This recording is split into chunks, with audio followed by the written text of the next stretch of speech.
Hey guys, welcome to the first episode of Convos on the Pedicab. My name is Alex Stringer, and I'm joined by a very special guest. This is my friend Ashton Bennett. Hello. Ashton, he's an accountant, and he also produces music. He DJs. He does a lot of creative projects. So Ashton, why don't you tell us a little bit more about yourself? Again, Ashton Bennett. I am from North Carolina. Actually, I've been here in Austin just about 5 years. I've been an accountant for 10 plus years, as he stated, but on the side, I do like to produce music, learn music structure, learn music theory. I like to DJ with my friends, just things that we like to do. It's our place of solace where we can get away from the world and just be ourselves for a little bit. That's me. That is awesome. And just before we go any further with this whole COVID stuff and the fact that we're in the midst of a pandemic, my buddy Ashton, he's got tested a couple of weeks ago. He's completely negative, has no symptoms.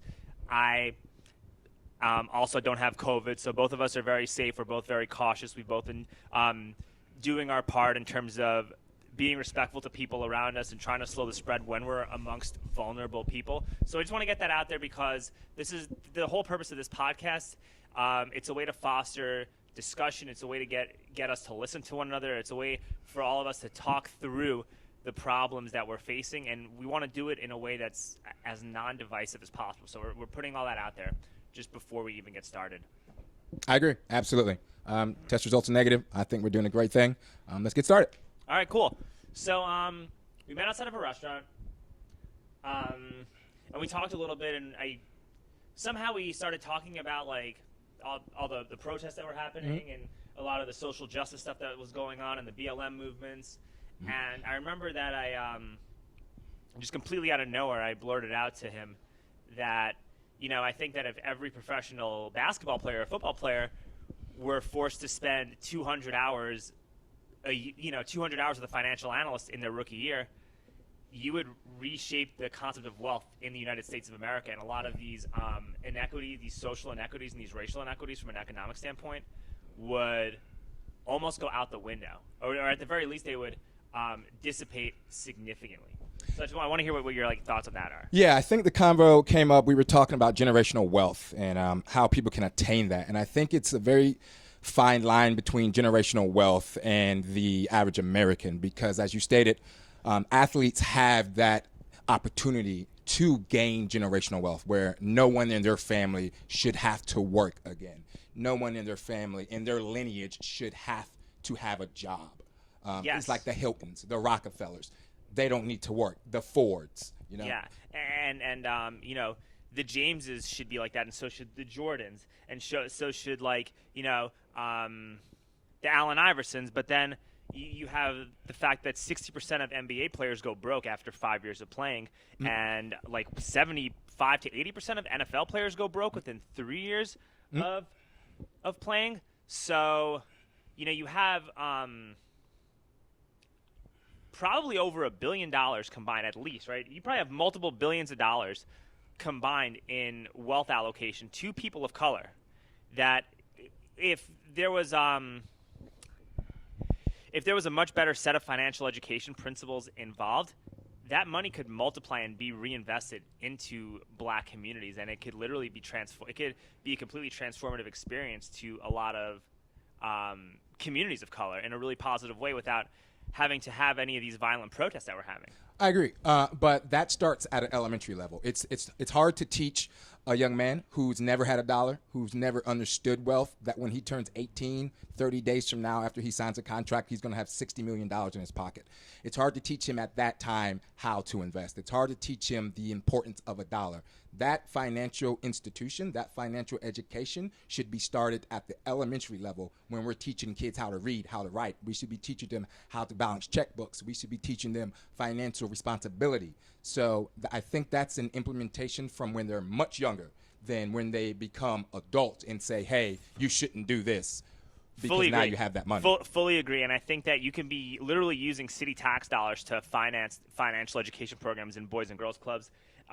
You could be teaching financial education in elementary school and make it really simple. And it should just be like a reoccurring concept. So by the time you're 18 years old, you should understand, what a PE ratio is, what an income statement is, a balance sheet. Yeah. It should be a free cash flow versus operating cash flow. Yeah.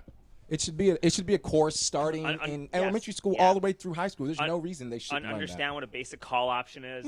understand how you can generate income without having to actually work for income. No. Because there's a lot of people got really screwed off this pandemic, and a lot of people, and then we're not talking about like the very rich and the very poor. A lot of people also made out like bandits, and I'm talking about middle class people that made like tens of not hundreds of thousands of dollars just investing. Like Yes. Facebook was $150 a share, and now it's $300 a share. The market Imagine what would have happened if you placed. If you had some money saved up and you had like a couple $1,000 saved up and you just placed a couple call options on Facebook or on Microsoft or even on Apple, like your whole your income inequality would be changed tremendously. And I think that's something that people are not even addressing or talking Well, they about. don't have the education. They don't know. They don't understand how to do that. They don't understand the importance of investments. I didn't know about investments until I got to college. I didn't know what that option was. And like you said, the market was on sale since this pandemic. Yes. It was a great time to invest. And dude, to be honest, there's still tons of opportunities depending on where the country's headed. Right, I think that because of civil unrest, I think guns are probably a good thing to buy. Like gun stocks, Ruger and Smith and Wesson are probably a good thing to buy. I think like gold and silver are always going to be good. I think Bitcoin and cryptocurrency are smart buys. I think the sports betting sites are going to be really good, like Penn Gaming and DraftKings would probably be a good thing to like buy because of. It's a great the fact time that to we're gonna have- diversify your portfolio. Yeah, and I think that also Apple did a split. So I did a call option on Apple today because I know for a fact that in the next month and a half it's going to go above the strike price that I picked. And if it doesn't, guess what? I still have enough money saved where I'll buy it back when it drops. Yeah. But I think that understanding like why that's a good move versus like somebody who just wants to trade Forex and penny stocks, like it's just a really important skill to just help people a lot, and it gives a new perspective as to like where you want the country going and what you want to see happen here. It's a great skill to possess, but you also have to have expendable cash to do it. Agreed. If you do not have expendable cash, you don't have that option. If you're living paycheck to paycheck, you don't have the option to take a risk on buying Tesla stock. You don't have that option. That's a big fact. That's 100% true. But if you were to teach financial education to the kids in the schools, exactly. Guess what? When you're 17 or 18 years old, even if you are poor, most 17-year-old, like I'm a substitute teacher in like the Hayes County School District. I was a sub in AISD. A lot of these kids, even though they were like poor kids, they had like their after school jobs. You know what I mean? Some of them even like sold drugs and whatnot, right? Like they had money. A lot of these kids did have like some disposable money, and you don't have like that many responsibilities. Not to throw out like stereotypes about like drug dealing, but I'm just offering something else out there, right? Like, or like, they could work a regular. They could have worked a regular job. They could have done some construction institutionalized, job. They could have done a whole bunch of stuff, right? I didn't even mean to throw the drug dealing stuff out there, right? Because it's a stereotype. Yeah, I didn't. Yeah, but I've also worked in like ALC and like some schools, and the kids would brag about all that stuff in front of me. So that's why I like threw it out there. Gotcha. It wasn't like meant to be like disrespectful or anything like that at all. So I'm sorry if that's how it. Oh no, I understand. Okay. That's good. But a lot of these kids, when you're a little kid with no responsibility, all your income is disposable because instead of spending money on Jordans, why not just start making investments right now when you're 18 years old, right? And if that concept gets ingrained and people start seeing how much their money can grow, it could change the game up a lot. And then, the kid that's not paying attention when you're talking about that, right? Or the kid that just wants to be a consumer all their life for acceptance, that kid becomes the adult who lives paycheck to paycheck, and you don't want that. Okay, so then, but that starts at a much higher level. Everyone's talking about police reform. We need to talk about education reform. Everyone's talking about, defund the police. It's not about defunding the police. It's about allocating funds to where it matters. And those funds matter in education reform. If you want these children to understand financial analysis, if you want them to understand the importance of investments, they have to be educated. The one most powerful thing you can possess in this world is education. That's it. And if we're not going to educate these kids, how dare we judge them later in life because they don't know? That's on us. That's our responsibility. Agreed. I agree. And when I saw like the first BLM protest, I was watching people loot. I was watching people burn American flags. I was watching a whole bunch of like crazy shit. And a lot of people were pissed off about it. And, myself included, I wasn't liking what was happening. But at the end of the day, it's like you got to understand, like if you see a booming stock market and you don't understand how you can participate in it, of course you're going to be mad. You know what I mean? If you see like a bunch of ultra rich people getting exponentially wealthy, and you're still living paycheck to paycheck without understanding like how you can advance your position in life, like of course you're going to be fucking furious. They weren't looting and burning because people are rich. No, I understand that, but I'm just offering a perspective. Like, you'd probably be less likely to want to go do those things if you had if someone had like your perspective if you're on that, working every day of your life and you're not gaining any traction, and you see someone who's not working as hard as you are and they have all of the wealth in the world, it's a little discouraging. Yes, but without education, you don't know how to get from point A to point B. And to go back on your, when you stated that people were looting and rioting and you didn't like the way that looked, I'll say this.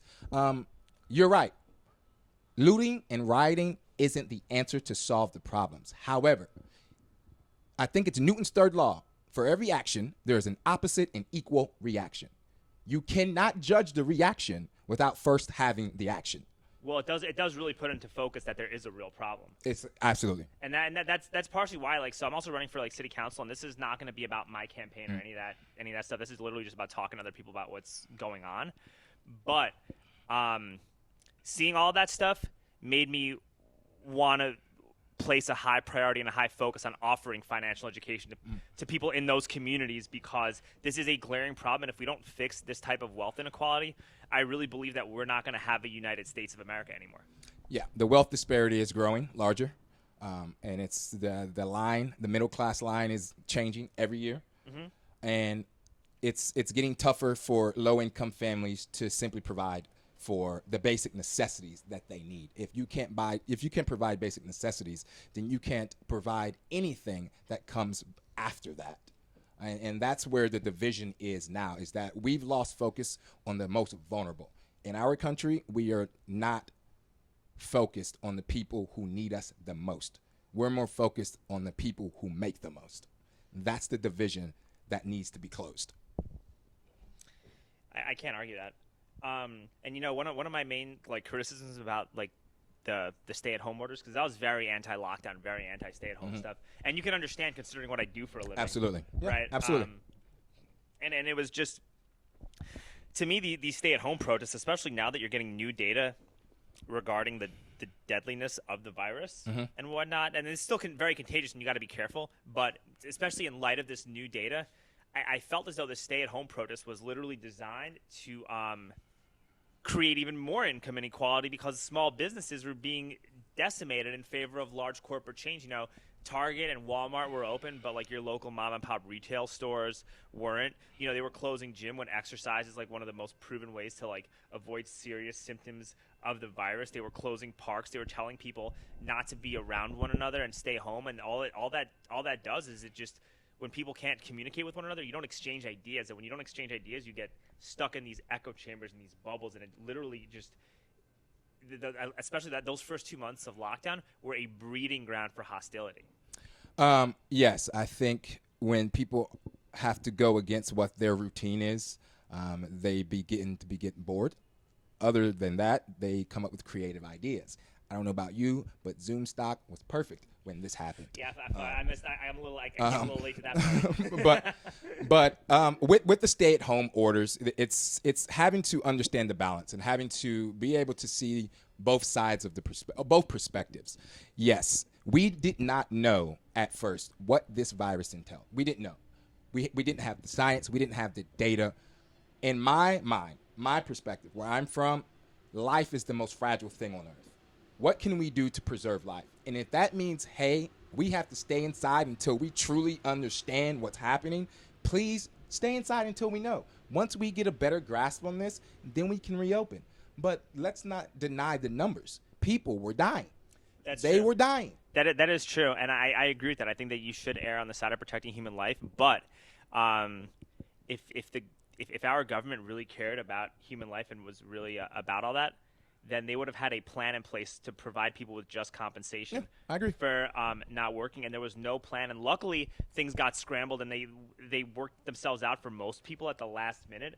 But if you don't have a plan for providing just compensation to people who cannot work or own their businesses, and they're still obligated to have to pay rent and their mortgage, and there's no freeze on that, dude, that's a human rights violation. I agree.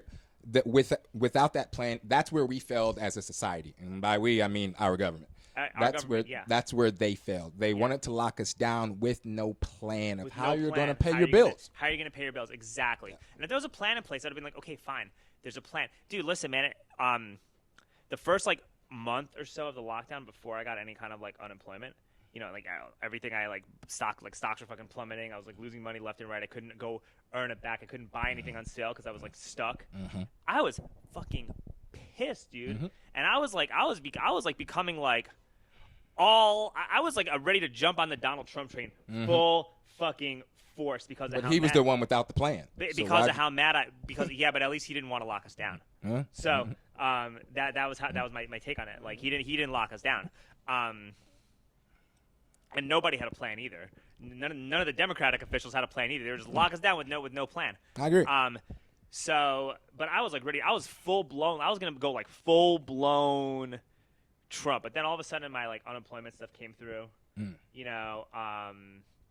I had like some money in a CD that matured. Started buying more stuff with my TD Ameritrade account, and I wound up actually doing about the same as I would have otherwise. Okay.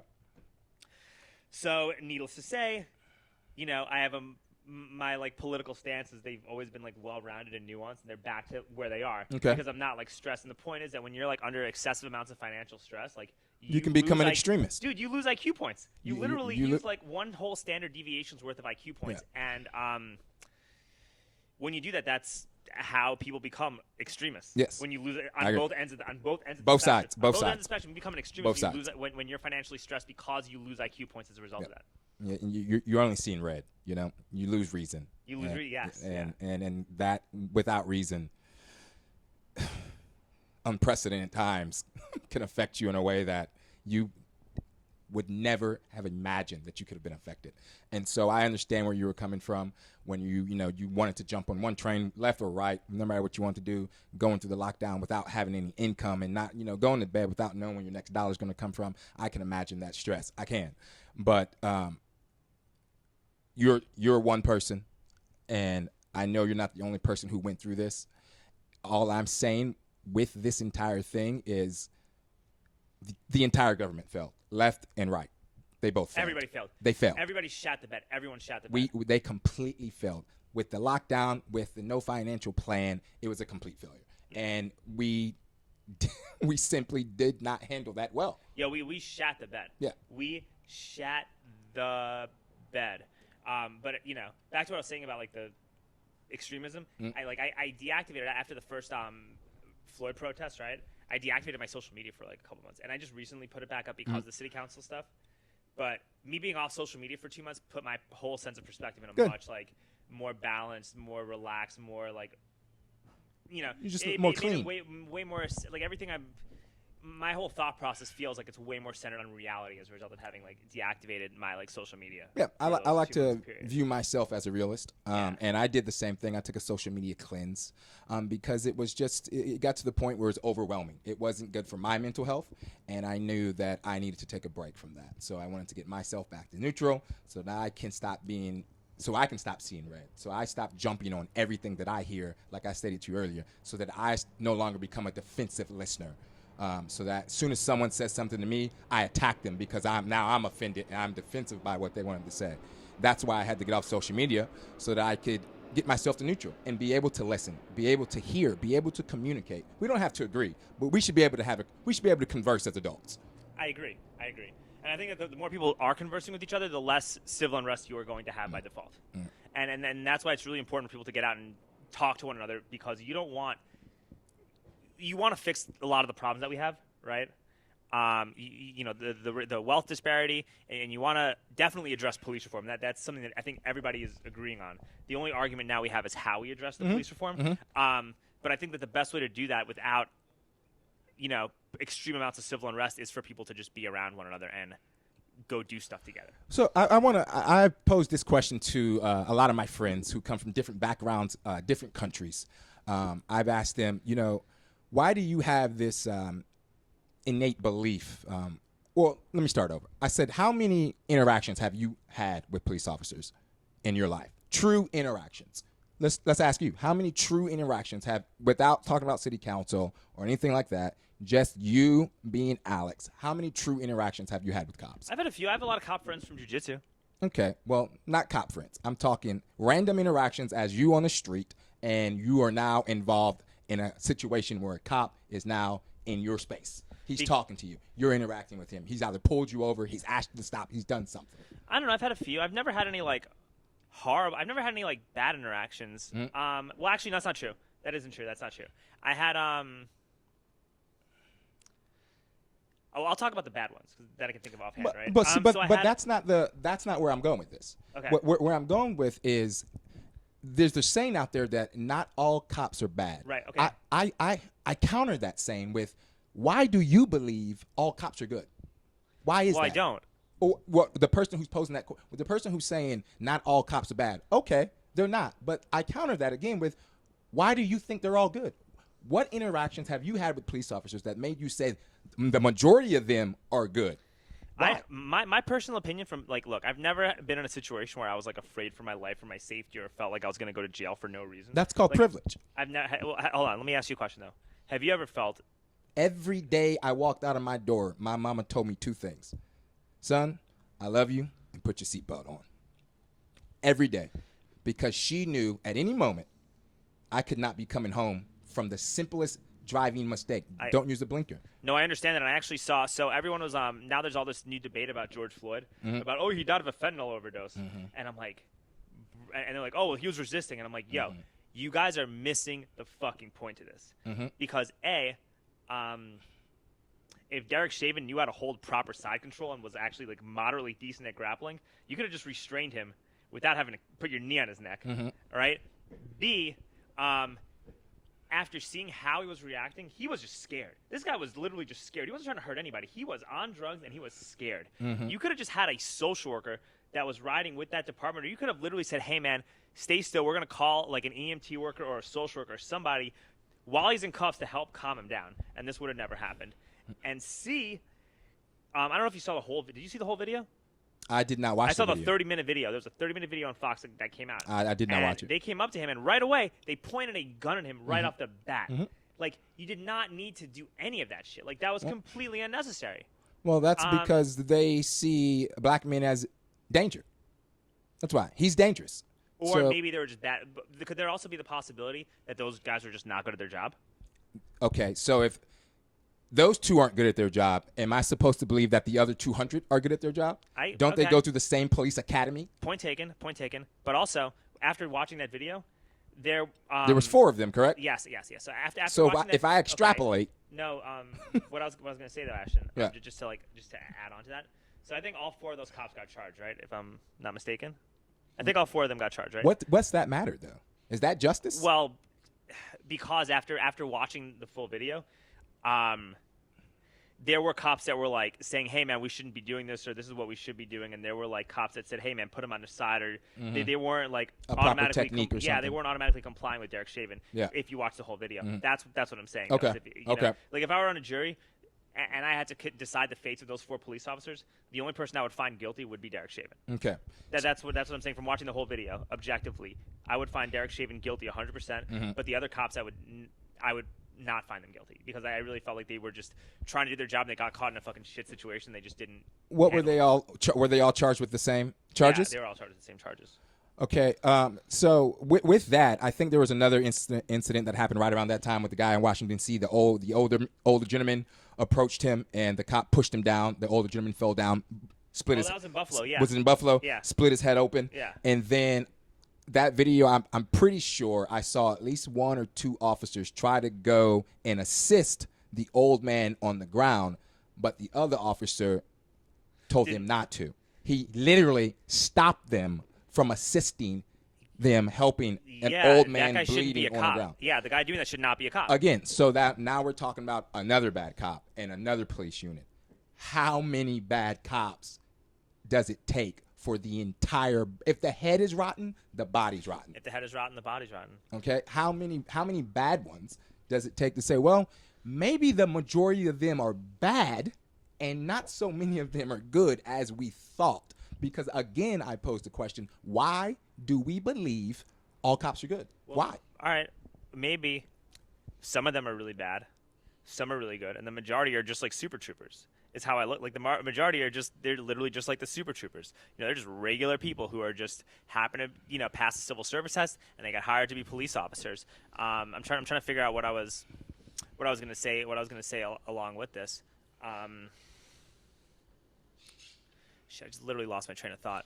I think when you have a weapon of mass destruction on your hip, you can't just be a regular person. When you can take a life, you're not just a regular person. You're not trained. You're not I agree.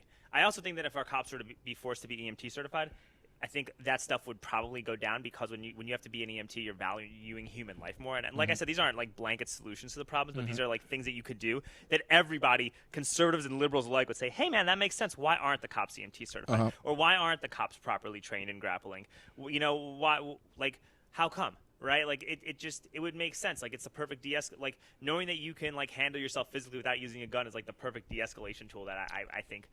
Yeah, I agree. I think that they should be trained on how to de-escalate situations much more than let me pull my weapon out and terrorize this guy. The threat of life is how I'm going to de-escalate the situation. I'm going to threaten his life with a weapon, and that's. I mean, it's becoming too much. It is. So let me get back to what I was saying, because I just remembered what I was Perfect. talking about. So you have some really horrible cops, and you have some really good cops, and most of them are just in the middle, right? And the problem is, with our age of social media and viral videos and the outrage culture that's happening, and the fact that like Facebook and Twitter function off of rage and hostility to generate ads and algorithms. Anytime like you see a bad cop doing a horrible thing, it can just get magnified. Exponentially. And so it makes the problem look.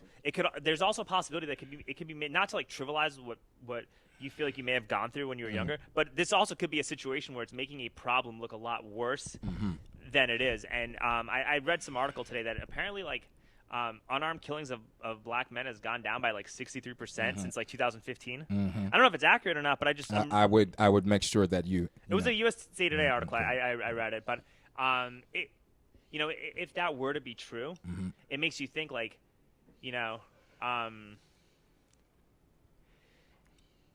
if people want a there's no better way to create sensationalized reactions, especially with our clickbait culture, than to continuously, like, anytime anything happens with a cop fucking up some unarmed black guy for no reason, it just gets magnified so it looks worse. Like with like people like think school shootings are like all over the place and a huge epidemic, and they're horrible, right? They're really bad, and there's no downplaying it. But you're still more likely to get into a car accident driving.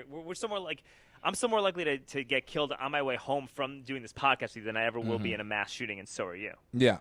And that was a lot, so let me try to digest all of that. I know you said that you didn't want to take away from, one of the things that I may have gone through when I was growing up. I want to, say that's something I go through every day, not when I was growing up. I'm still a black man. It's something I go through every day of life. On top of that, you stated that, things are being sensationalized. When something happens to a black man, Facebook, everyone, if they're on one side, it blows up. If they're on the other side, no, he shouldn't have did this. He was doing that. You're right. Things can become sensationalized, but I countered that with this. Tell me how many black men have been murdered by police since this country was implemented or began before there were cameras. Without those cameras, do you think George Floyd's police officers would be going to court? Without that video, do you think what happened to that guy in Buffalo would be going to court? Let me say this. Racism isn't new, my friend. It's now being filmed. Black men have been getting assassinated by police officers for generations. You're just now seeing it. So now you feel like, oh my God, not you. I'm not speaking of you particularly. I'm saying the public is feeling like, oh my goodness, this is getting overblown. No, it's just now being put on camera. You just now have to face it as a human being. We've been facing this for generations. Generations of black men have gone out and never come home, and nothing has been said, because you know what happens when you become the chief of police? You cannot be fired. There is no one in the city who can fire the chief of police, because police are their own entity. The police chief of Los Angeles once said, they asked him, sir, when are you going to run for mayor? He laughed at them and said, why would I want to give up all my power? Think about that, because he cannot be touched. Hey, so why, what's your take on Carmen Best, the police chief, the African-American woman police chief in Seattle? Because they like a bunch of like these Chaz protesters forced her to resign. Is she the one that resigned? Yeah. Okay. Well, I just want to know what your take on that is. Well, one thing is I don't like to speak on something unless I have full understanding and knowledge of it. That situation I do not have a full understanding and knowledge of, so I'm not going to speak on it. I'm not I going to also put my don't have I'm any not, full yeah, understanding. I'm I not was going to put asking my what your foot in take my on that mouth. was because Yeah. like I don't know. I would have to, research that and understand what's going on from both sides. Other than that, I can't speak on all it. right, fair, yeah. Because that's something I haven't really like paid too much attention to, but I just wanted to know what your perspective on that was because like you're also seeing a lot of black police officers getting killed by like BLM crowds and whatnot, or you're seeing some that's magnified in the media. And stuff. The issue is we keep trying to minimize everything and saying it's a black-white issue. That's not the issue here. It's about saying that a race who's never been cared for, that their life should matter, almost as much as their white neighbor's life. Just as much that, when they show up to a protest unarmed, that they shouldn't be gunned down. But when a 17-year-old with a semi-automatic rifle shows up to a protest with the intent to kill people. All right, we're talking about Kyle Rittenhouse. Yes. All right, I want to hear what I'm not going to interrupt you. I want to hear what you say, but then I'm going to give you my perspective on all that. I think there's two sides to looking at this. Let's go back before we get into Rittenhouse because with the Black Lives Matter movement, I think within that movement there are some extremists, and extremism does not accomplish anything. Agreed. No matter what side you're on. Agreed. Right? I fully agree with that. So I'm not going to sit here and say that I agree with every single person that supports Black Lives Matter. That would be ignorant of me. Yeah, super ignorant. Yeah. So that I'm not going to say. Because I've met a lot of BLM guys that I really like a lot. You know what I mean? Like that have a common goal. Yeah, in mind. that they should be running for public office and being involved from a government standpoint because they're saying stuff that really makes sense and they are genuinely understand perspective. Like I went to like the Reopen stuff and I was talking to a bunch of BLM guys and it was all the black protesters that I got along with when I told them why I was there that like understood where I was coming from and that were like had really good points that I wanted to listen to. It was like the white hipsters that I thought that I had the most that I had like the biggest problem relating to was my take when it came to that. Again, like I said, I'm a realist, and people are going to join trends, movements, just so that they can justify whatever they want to justify to themselves. My issue with the Black Lives Matters movement is it's to me it's not a movement. Okay, a movement is something new, something that's just now happening. This is a movement. This Black Lives Mattering should not be a movement. And if you have an issue with saying that people who have been systemically oppressed since they stepped foot in this country in 1619, that their lives should matter almost as much as their white neighbors' lives, that's because you have become traditionalized in the American way. And for a white person to say, Black lives now matter, they must at first admit to themselves that maybe subconsciously, somewhere in their head, they had the superiority complex. That maybe somewhere in their head, Black lives didn't matter as much. And if they have to admit that to themselves, then you have to start working on the foundation of who you are. And that is where people struggle.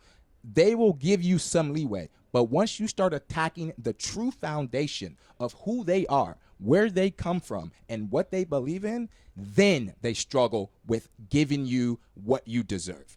That's where we are with Black Lives Matter. That's the point. That's the goal. We're not trying to take over the country. We're simply saying, can our lives have significance in any way?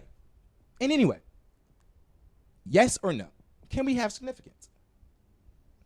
You take it from there. No, these are hard points to argue with. Like that's I look, man. I grew up in New York City, so I was around like black people and Spanish people and people of all races and colors like my entire life. Mm-hmm. So I never really, it was just never something I gave a shit about. Yep. Right. So that's why like when I see all this stuff with all the identity politics and all this like quote unquote social justice that I see on like Facebook and Twitter and whatnot. It's taken me a while, and I still don't really fully understand it because I just wasn't raised that way. Like, I literally just never gave a shit about what somebody looked like as long as they liked to do the same things as me and we had the same interests. And, they offered value in some sense of the word in terms of what they could provide in a relationship. Yes. I really honestly didn't care. Like I have a Hispanic girlfriend. I'm probably gonna have a kid with her. Mm-hmm. I'm a Jew with the Star of David tattoo on my arm. Like I get it. You know what I mean? Well, you know what I mean? Like I get it, dude. The white supremacists don't even think I'm white. Mm-hmm. All right.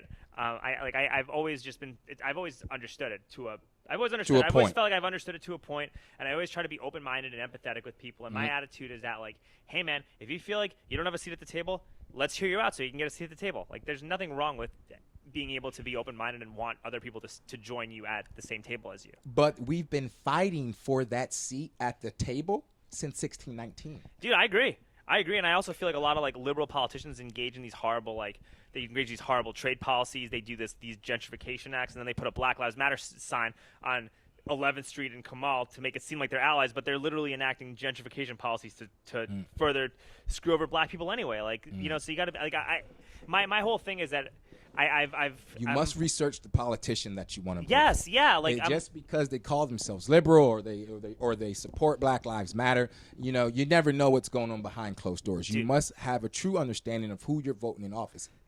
I mean, that's the only way we enact change. We as the black community, we must become allies with the people who have the assets that can affect real change, actionable change. Marching, great.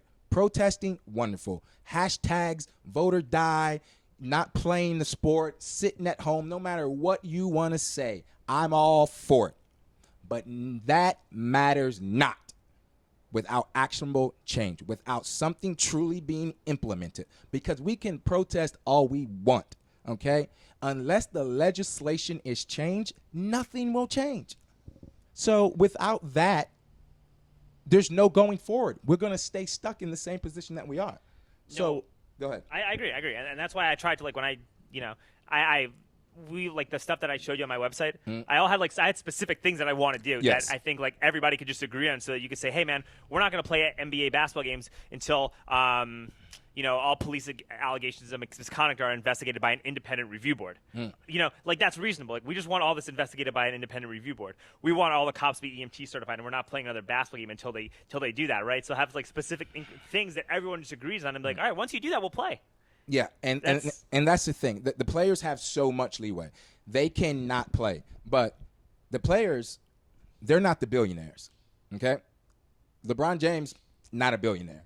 Yeah. Okay? Not a billionaire yet. Exactly. So the players can only do so much. They need their owners. They need the billionaires who have friends on both sides of the fence, who can enact true actionable change, who have deep enough pockets to create opportunities for people to have a seat at the table.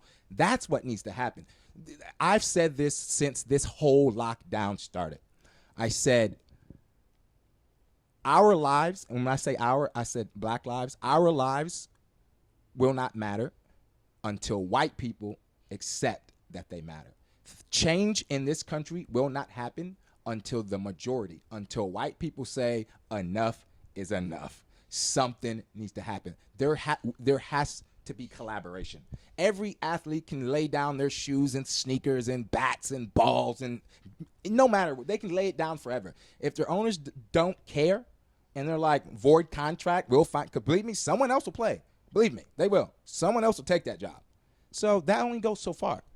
We need to do more. There needs to be actionable change implemented in legislation. We need to get people in there who actually empathize with what's happening to the minorities in this country. No, fully agree, and that's why there's got to be specific things that people protest for, so we come up with something that's fair and actionable, right? Like, if LeBron and a bunch of other players say, "Hey, we want to sit out the season until all the police departments get defunded," That's not reasonable. That's a horrible idea, and it's actually going to hurt black people in poor communities more than it's going to help them. And it's not reasonable. Right. So it's got to be like there has to be a reasonable, actionable path of action that everybody agrees to. And I think another problem with social media is that social media makes it seem like, white conservatives don't want police accountability. Dude, after George Floyd, I have a whole bunch of like white Trump supporting conservative friends. Mm-hmm. They all want police accountability too. They all thought that the guy murdered Floyd. You know what I mean? Like there was no argument about this. None. No, there was a lot of argument. Well, I mean, but like Breonna Taylor. Everybody I know thinks that those cops should go to jail for murdering Breonna Taylor. Everyone I know thinks that. Yeah. Well, that's a small percentage of the population. I'm just giving you my perspective on it, though, dude. Like No. Yeah, you're right. And like I said, my white conservative friends, they agree with what you're saying. Look, that's murder. That's not okay. Yeah. I don't care what kind of training he had. You don't do that. You don't do that. There's no reason. There's no reason that you just, killed someone in cold blood who's an EMT worker, and the guy who fired back should not have all the charges. I mean, they did drop those charges, right? I believe so. Yeah, and they should have immediately because that's unacceptable what those cops did. Yeah. And that's the thing.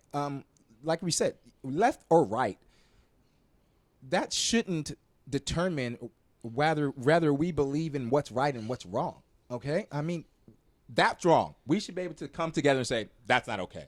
I don't care if you're conservative. I don't care if you're liberal. That's not okay. We need police accountability. We do. Left or right, we need police accountability. We have to. And the funding of the police is a touchy subject because everyone thinks that means, hey, let's take all the money away from police and close the police stations down. Couldn't be further from the truth. That's not what it means. Why would we want to shut down all the police stations? What we want to do is allocate that fund to somewhere else where we can now implement true police training. We can now say, hey, what's going on in this police academy right now isn't working. However you're training these cops, they're coming up here and they're acting like this. That's not okay any longer. So without dismantling something that's clearly not working, how do you fix it? So I'm glad you brought that up. So I think that I was looking at the APD budget from last year, and I know they changed it up a little. They changed it up substantially from last year, but we spent last year there was a $440 million budget spent on policing, and guess how much of that went into community like police work? $2.5 million out of a $444 million budget. That's 1/440th of our budget went towards community policing. We spent like $63 million on debt services. Mm-hmm. You could theoretically you could shave off like a ton of administrative bullshit from our police budget, mm-hmm.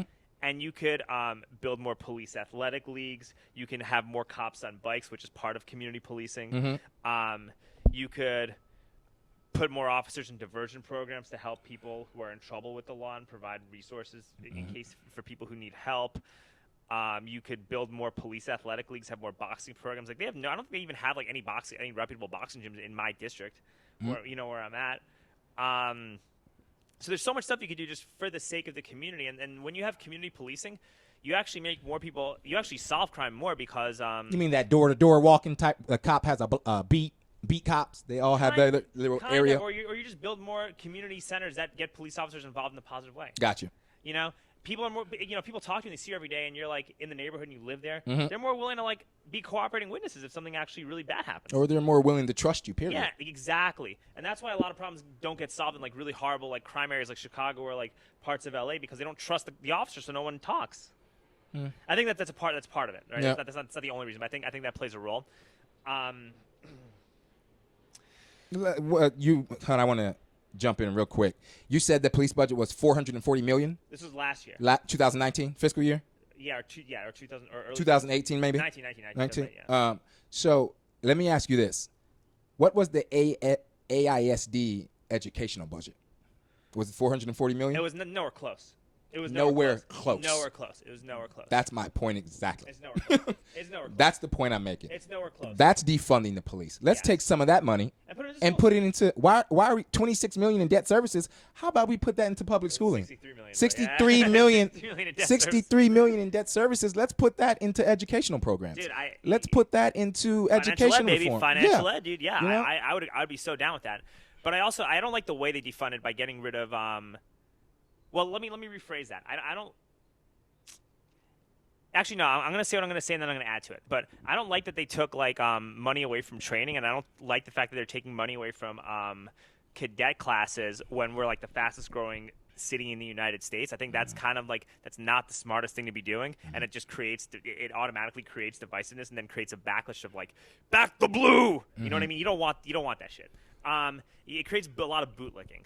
And then the thing that really got me upset, or really like concerned me, was the fact that they cut like pretty much their entire program for license plate readers, that's how you like track sex offenders and like traffickers and like domestic abusers and stuff through the license plate. So why are you cutting like it seems like you're just cutting the worst things possible. And I just want to elaborate on that too, because I think that sometimes when a little kid's like hasn't been told no, or they're constantly throwing temper tantrums in like the middle of the grocery store, you got to discipline them. So perhaps like what we're doing is just a way to like discipline that kid that's never been told no. But I do think that if our police officers were to make reasonable common sense reforms for the benefit of both the community and the officers, like I had mentioned to you about the EMT certifications, grappling training, independent review boards for police misconduct, and they agree to that, we should give them back a lot of their money if they agree to like make legitimate changes. So again, I haven't read the reports on what's being defunded and where that money's being allocated to. And like I said earlier, I don't really like to speak on things that I don't have a true understanding of, because I don't want to put my foot in the mouth and be ignorant about anything. But I do know that real change needs to happen. I do know that the system, everyone likes to say that the system is broken. And again, I counter that saying. And because the system is not broken. The system was designed to function and operate exactly the way it's functioning. How it's functioning and operating. System's not broken. This is the system. This is the system that was designed. We're just now having that system put into the forefront, where now these negativities are being thrust into our faces.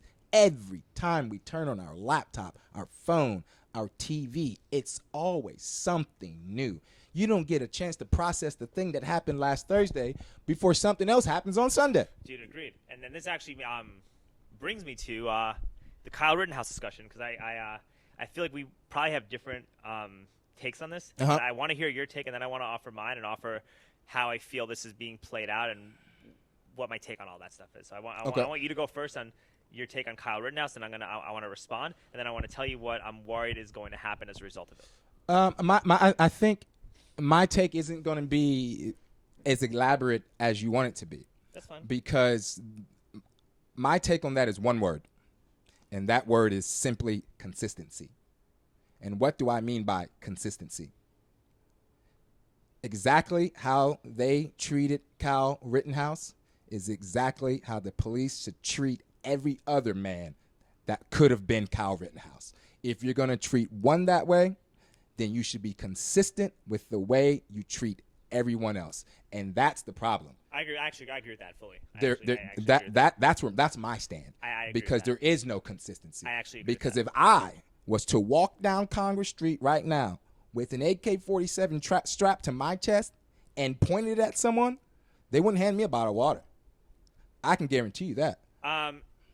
I don't know, man. Because I'll say this, right? Like, if what was happening in Kenosha happened in Austin, Mm-hmm. and you were trying to like protect the small businesses and help them with what they were doing, Did he live in that city? He was like 20 miles away. So he didn't. Drove, like, he didn't live he there. didn't. But people were like, "Oh, he drove so far." I'm like, "No, dude. He drove 30 minutes or 20 miles to this neighboring He town. drove 20 miles to a neighboring town to protect the businesses that he has nothing to do with.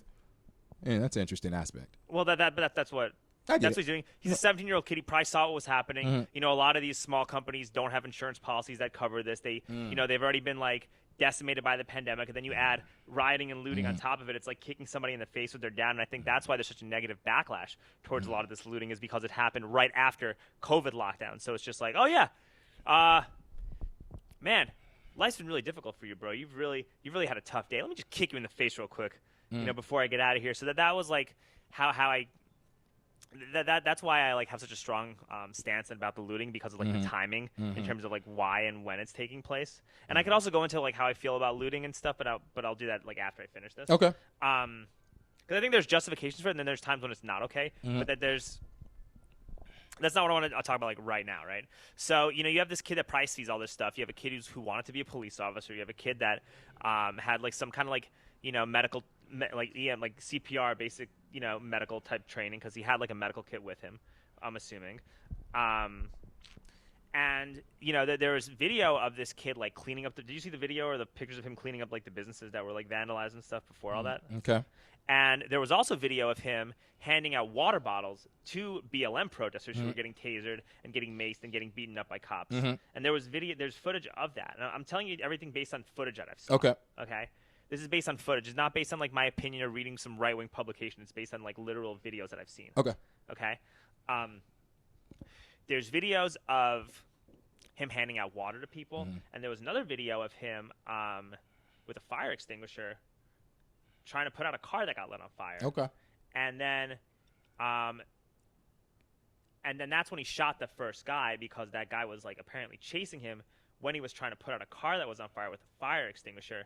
And he had his weapon with him, but he could have also had his weapon because you see videos about that guy that got kicked in the face and got the shit beaten out of him in Portland. Did you see that video? I did. Mm-hmm. So you see stuff like that. I'm like, well, why would you not carry? You got to carry. Like, why would you not carry a weapon? You know, like it's a safety thing. And now after that, so you know, him having the weapon that's a legitimate safety concern considering everything that's going on right now. Okay.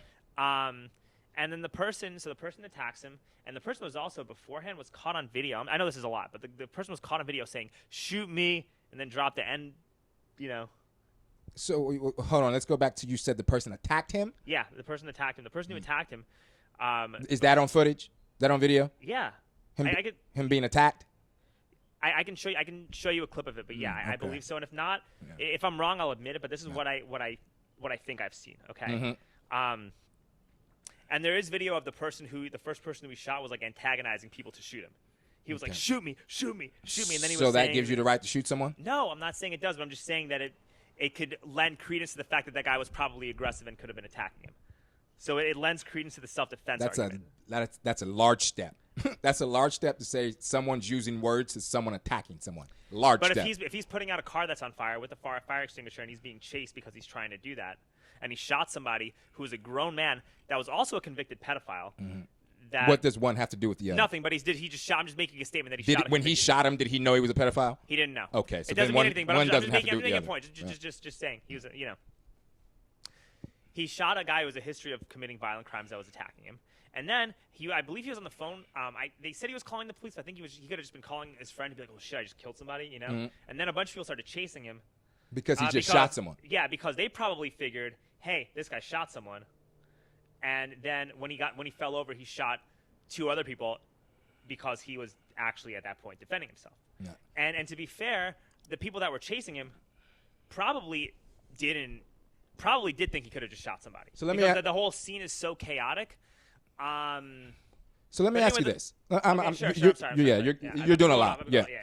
Let me ask you this, because like you just said, the people started chasing him, and he shot those 2 people because he was defending himself. Let me ask you this: if I was to pick up a gun right now, walk into a store, shoot someone square in the head, take off running, and then those people in the store chased me, do I then get to say I can shoot every single one of them because now I'm defending myself? Is that how the law is written? Absolutely not. So then, but you weren't going in. But he wasn't going into a store. He was stopping people from. But the people who were vandalizing chasing him, on the outside looking in, you don't know what's in his head. You don't know if that guy was attacking him or not. The people who were chasing him, what's the difference between those people that are chasing me now? They're chasing someone they just saw murder someone. Right. That's a human nature thing to do. Right.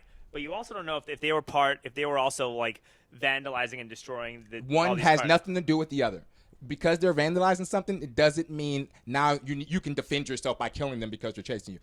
You're making large assumptions. I'm gonna send you the video. I'm gonna send you the video of like what I saw and stuff like that. I'm gonna send you like the clips, and you can give me your perspective on it. Mm-hmm. I also think that just to be like open-minded about this situation, you know, you can't trust the mainstream media, right? And I'm a big believer in the fact that you can. I have a big problem trusting like mainstream news sources. Well, because each one has their own. Right, but you also got to be careful about trusting like conservative, right-wing news sources because they could have literally omitted certain things that he could have been doing to antagonize something. And there's a lot of stuff that you because exactly what there's a lot of stuff that you don't. There is a lot of stuff that you don't know. And I did see a video just to be fully objective, right?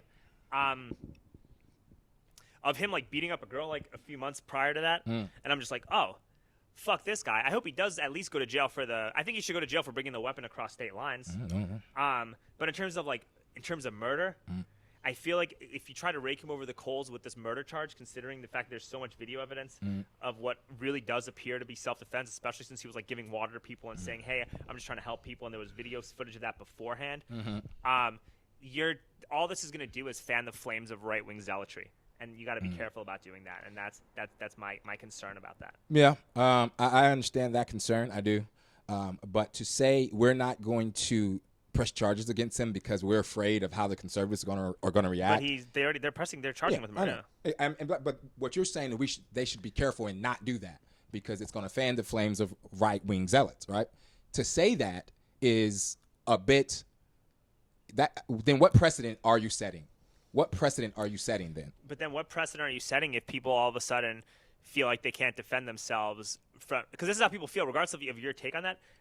If people feel like they can't defend themselves from being attacked, or if they can't like help people whose like life's work is being like destroyed right before their eyes, like without them risking going to jail for trying to help someone, when people that are like, you know, when from what you see in those videos, mobs of looters just doing whatever they want, like what precedent are you setting then too, right? And then all of a sudden you're also strengthening the case for fucking fascism, and you're strengthening the case for Donald Trump's reelection, and you're strengthening the case for an overtly police state.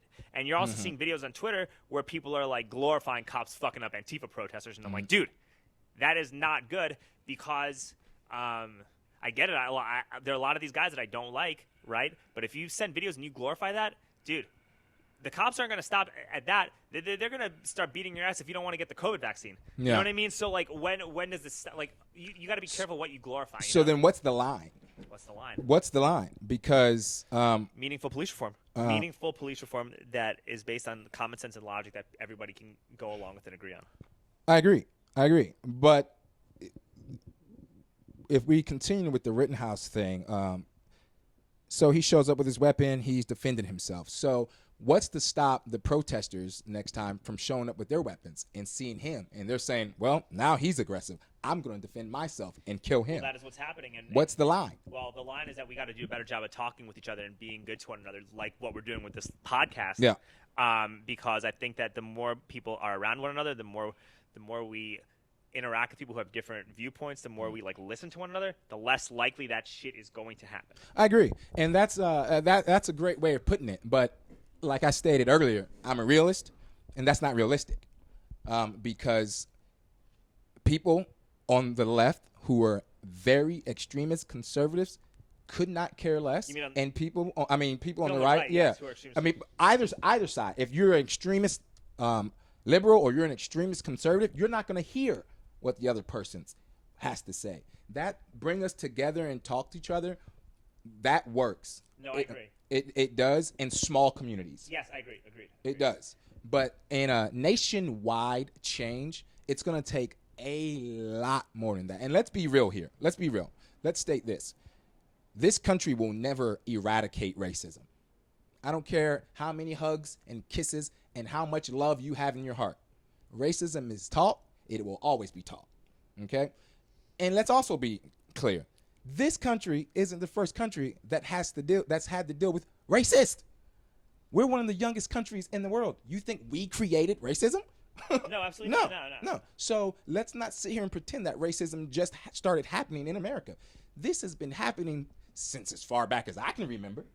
I don't know what you believe in, how the earth was created or big boom or whatever. But as far back as I know, there's always been a superiority complex. There's always been tribalism. That's just been always. It's always and so existed. it's one thing to say that true police reform will fix all of our issues. It won't. No, it won't. But it'll make it less horrible than it is right now. I agree. And I think that a lot of people go in trying to really change the world and fix all of our problems, but you can't. Our problems are too big to fix. The best that you can do is just make changes however you can and do your best. That's really my take on it. I think there are some problems that we can attack. And, we no longer want to have a middle ground with one another. No. That's where we struggle. There's no more middle ground. And if we looked at certain problems and say, look, how can we meet in the middle on this thing? How can we do that? You give some, I give some, we shake hands, we go get a scotch, we call it a night. I'll get a scotch at the after. I mean, that's where we are. No one wants to do that anymore. It's either you're on my side or you're against me. Yeah, I don't like it. It's not cool. It doesn't help. It doesn't help. It's the most destructive thing in the world. It's so divisive. And let me state this while we're on camera. I personally don't agree with destroying people's property, but I also agree that life is more valuable. You cannot argue with that. You can't argue with life being more valuable than property. Well, let's close on this because we've probably been here like a good minute. When it comes to rioting and looting, I think that there are justifications for rioting, and then there are not justifications.